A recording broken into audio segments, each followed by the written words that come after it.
Good morning बच्चों। तो पिछले वीडियो में हम कहाँ थे? तो घटाव के टाइप नंबर 2 पर। तो अब आते हैं सीधे गुना। गुना, इसका दूसरा नाम गुणन भी होता है, चाहे गुणनफल। ठीक है, सबसे पहले गुना, गुणन और गुणनफल, ये तीनों गुना का ही नाम है, इसलिए कंफ्यूजन मत होना। सबसे पहले टाइप नंबर 1। टाइप नंबर 1 वही जो पहले की तरह नहीं बताएंगे। टाइप नंबर 2 जो कुछ दिक्कत होता है, जैसे 8 गुने 2। तो सबसे पहले 8 और 2 के गुना करेंगे, तो 8 दूनी 16, फिर 8 गुने 2 गुने 3। अब क्या होगा? तो 8 दूनी 16, यानी यहाँ तक 16 हो गया।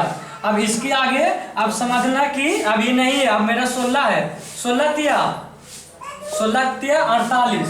पहाड़ा याद है 30 तक, तो ठीक है, नहीं तो याद कर लो। उसके बाद अगला देखते हैं, 2 गुने 3 गुने 5 गुने 2, इतना बड़ा है, तो इसको आराम से करेंगे। जैसे 2 तिया 6, अभी 6 हो गया। अब 6 के 5 से गुना करेंगे, 6 5 30।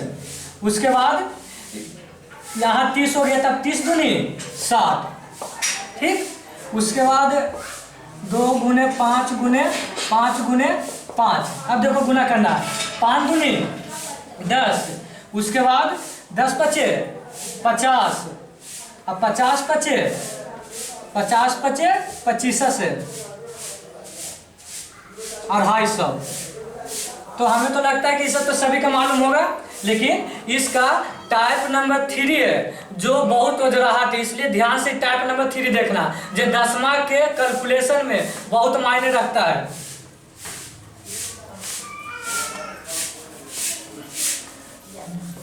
और हल्का फेस वाले ज़्यादा कम होगा।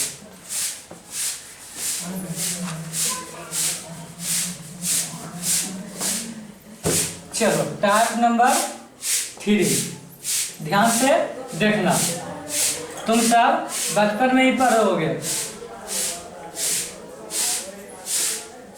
Minus plus minus plus minus minus और प्लस प्लस प्लस और प्लस माइनस माइनस प्लस। तो इतना कुछ नहीं याद करते, सीधे जो बोलेंगे उसको खाली ध्यान में रखना है। सीधे सबसे पहले तुम गुना के चिन्ह देखना। एक बात याद रखना, जब भी गुना करते हैं तो सर्वप्रथम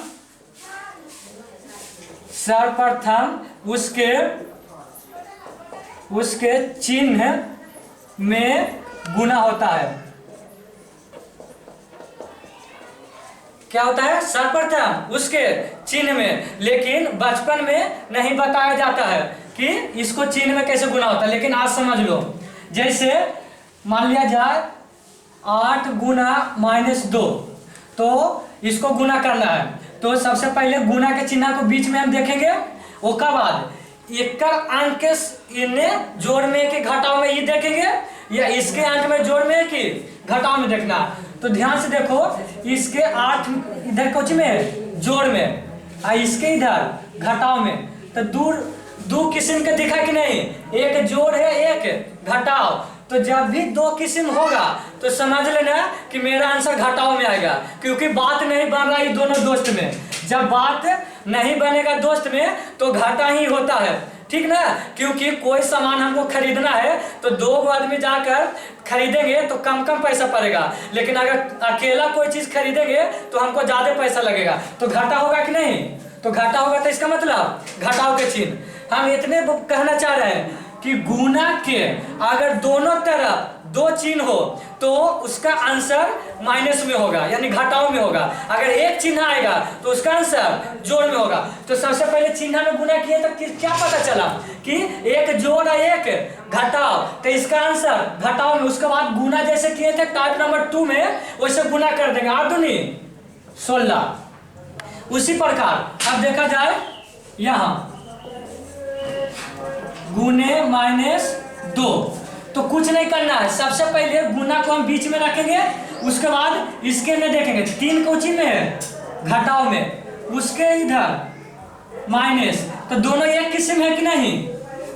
जब एक किस्म है तो इसका आंसर जोड़ में आएगा। 2 किस्म होगा यानी 2 तरह के होगा तो उसका आंसर घटाव में होगा, लेकिन जब एक किस्म का होगा तो उसका आंसर जोड़ में। तो इसको जोड़ में आंसर होगा, उसके बाद गुना कर दो 6, तो 6 के तो आगे जोड़ छिपा हुआ रहता है, इसी कारण ही गलत है, ऐसे लिखा जाता 6। समझ में आया?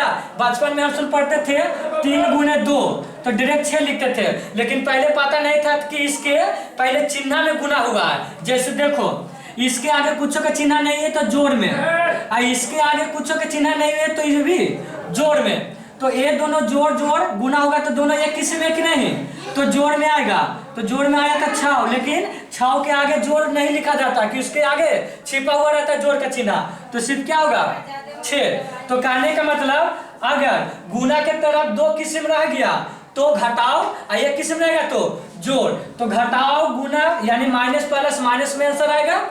प्लस माइनस 2 किस्म हुआ इसलिए इसका भी आंसर माइनस में होगा, लेकिन प्लस प्लस जब एक किस्म है तो इसका आंसर प्लस, और माइनस माइनस एक किस्म है तो इसका आंसर प्लस में। कोई दिक्कत नहीं? तब आगे देखो इसी पर लॉन्जर होता है 10वां के कैलकुलेशन में।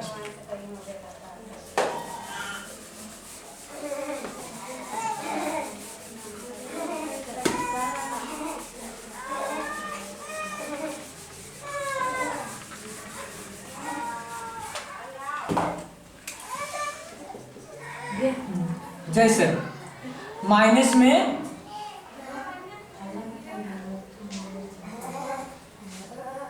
-2 3 गुने -6 गुने -5।